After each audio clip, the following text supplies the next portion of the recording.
Le marché d'Agoé à Siyeye, situé dans la commune d'Ago-Niv1, Grand Lomé, a été victime d'un violent incendie dans la nuit du jeudi 21 décembre 2023. Le sinistre, qui s'est déclenché aux environs de 21h30, a ravagé tout le côté sud et une partie du côté nord du site, soit les 3/4 de la superficie totale, occasionnant d'importants dégâts matériels. Selon le gouvernement, grâce à l'intervention des sapeurs-pompiers, appuyés par les pompiers du port, de l'aéroport, de la STSL, de la PIA, de la NASAP et du génie militaire, ainsi que la mobilisation des services de sécurité publique et de la population riveraine, l'incendie dont l'origine est pour l'heure inconnue, a pu être maîtrisé aux environs de 03h du matin SIC. Si aucune perte en vie humaine a été déplorée, l'évaluation des dégâts a d'ores et déjà démarré. Une enquête a également été ouverte par la gendarmerie nationale, pour élucider les circonstances dans lesquelles ce sinistre est survenu. Quelques heures après le sinistre, le gouvernement a exprimé sa compassion aux commerçants victimes de cet événement malheureux. Plusieurs membres de l'exécutif, notamment les ministres en charge du commerce, de l'action sociale, de l'investissement, ou encore de l'inclusion financière, se sont déplacés sur le site.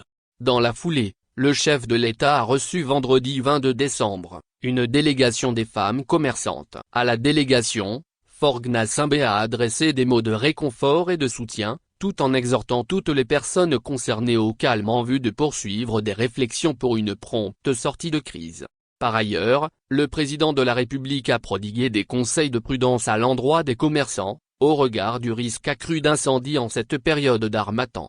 Dans notre douleur, le chef de l'État ne nous a pas oubliés. Nous sommes réconfortés de l'avoir rencontré et rassurés par le message qu'il nous a délivré. Il nous a rassurés de sa disponibilité. Nos cœurs sont apaisés et nous appelons tous nos membres à ne pas se décourager. Cette situation est tragique mais nous sommes confiants que ce n'est pas la fin. Nous trouverons une issue avec l'appui des autorités. Nous allons transmettre les conseils du président, son message de compassion et ses mots d'encouragement à toutes les commerçantes et à tous les commerçants du marché d'Agoé à Siyeye. Nous le remercions pour son soutien, a détaillé à l'issue de l'entretien, la présidente des commerçants du marché d'Agoé à Siyeye, Akosiwa Agdz.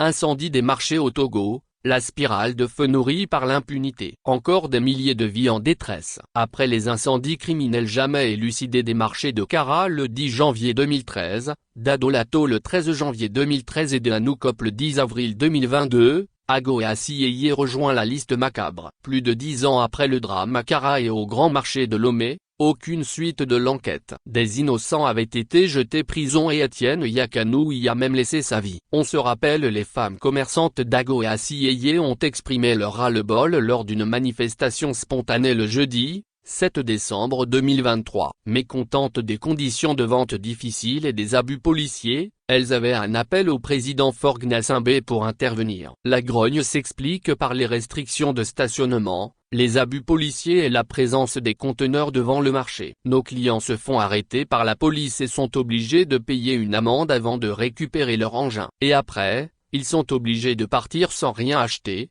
explique une vendeuse de légumes. Elle souligne également les problèmes logistiques liés à l'arrêt des véhicules transportant des marchandises. 4 jours plus tard, elles avaient été invitées à la mairie d'Ago-Niv1 pour se faire sermonner et menacer. 2 semaines plus précisément, le marché part en fumée. Une curieuse coïncidence qui interroge dans l'opinion. Dans la foulée, une partie de l'ancien marché de Kara a également pris feu le jour du Noël. Comment des marchés peuvent aussi facilement brûler toute l'économie en fumée sans que le pouvoir ne puisse tirer les enseignements et prendre ses responsabilités? Le service des sapeurs-pompiers n'existe que de nom et le système de sécurité des marchés est presque inexistant. Trop c'est trop. À qui profite le crime? Vivement la fin de la série macabre. Selon le procureur de la République Talaka Mavama, une semaine après le drame, la thèse d'un incendie d'origine électrique a été envisagée. Un compteur électrique de fortune, communément appelé additionneuse fixée dans un conteneur à marchandises, a été suspecté d'être le générateur d'un court-circuit électrique. Cette thèse a été confortée par la manière dont les installations électriques ont été faites sur le site du dit marché, indique-t-il, comme résultat de l'enquête préliminaire d'une équipe d'enquêteurs du Service central de recherche et d'investigation criminelle, SCRIC,